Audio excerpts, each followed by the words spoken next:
नमस्कार। नमस्कार। राम राम। जय श्री राम। आपका आपके YouTube चैनल हम और तुम पर बहुत बहुत स्वागत है, बहुत बहुत अभिनंदन है आपका। आज आपके लिए एक बहुत ही प्यारा सा सोहर गीत लेके आए हैं जिसमें पूरी अयोध्या जी का वर्णन हुआ है। और अयोध्या जी का वर्णन वाला गीत इसलिए गा रहे हैं क्योंकि राम जन्मभूमि का जो मुद्दा था वो काफ़ी पहले सुलझ गया था। अयोध्या में राम मंदिर का भव्य निर्माण हो गया है। रामलला 24 तारीख को विराजमान होंगे और उसी दिन उद्घाटन होगा, बहुत भव्य आयोजन होगा। उसी के उपलक्ष्य में हम आपके लिए पूरी अयोध्या जी का वर्णन आपके लिए लेकर आए हैं सोहर के रूप में। राम जी के जन्म का सुनिए, लाइक करिए, सब्सक्राइब करिए, कमेंट करिए, शेयर करिए, सपोर्ट, अपना प्यार दुलार आशीर्वाद ऐसे ही बनाए रखिए। सुनिए ये प्यारा सा सोहर गीत राम जन्मभूमि के लिए।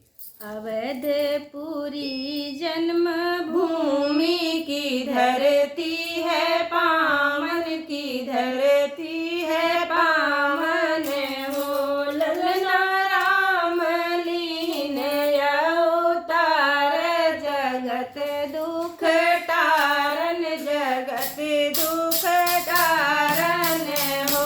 ललना राम लीन अवतार, जगत दुख तारन, जगत दुख तारन हो। तीरथ नर नारी जाई, सरजू नहाई, सरजू नहाई हो।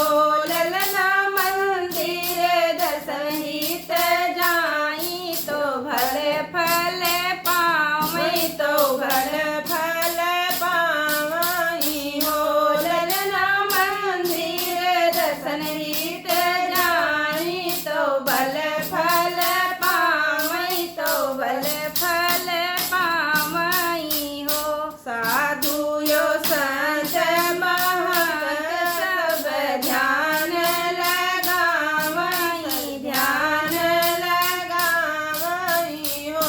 ललना कोई करावे होम यज्ञ, कोई दान लुटावई, कोई दान लुटावई हो। ललना कोई करावे होम यज्ञ, कोई दान लुटावई, कोई दान लुटावई हो। कनक भवन मन भावन, शोभा सोहावन, शोभा सोहावन हो। ललना नपति के चमके भवन, माँ बरनी नाही जाए, बरनी नाही जाए हो। ललना नपति के चमके भवन, माँ बरनी नाही जाई, बरनी नाही जाई हो। जय जय वीर हनुमान, सिया राम मन भावन, सिया राम मन भावन हो। ललना दर्शन को नर नर नारी, कलेश मिटी जाए, सब दुख मिटी जाई हो। ललना दर्शन को जाए नर नारी, कलेश मिट जाए, सब दुख मिटी जाए हो। हम तुम सोहर गीत गावै, मनोहर मन भावन, मनोहर मन भावन हो।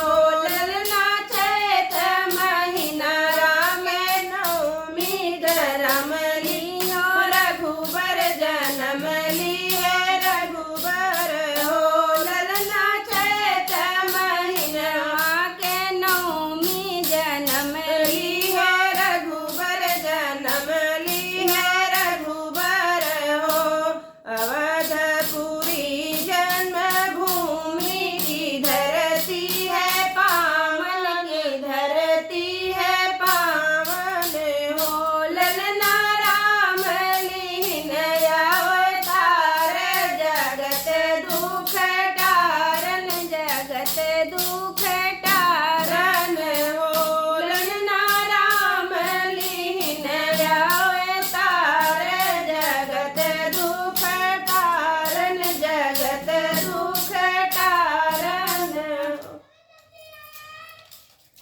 आप लोग सभी लोग अयोध्या फिर से जाइए, दर्शन करिए। इसकी महिमा का बखान किया हमने। देखिए क्या क्या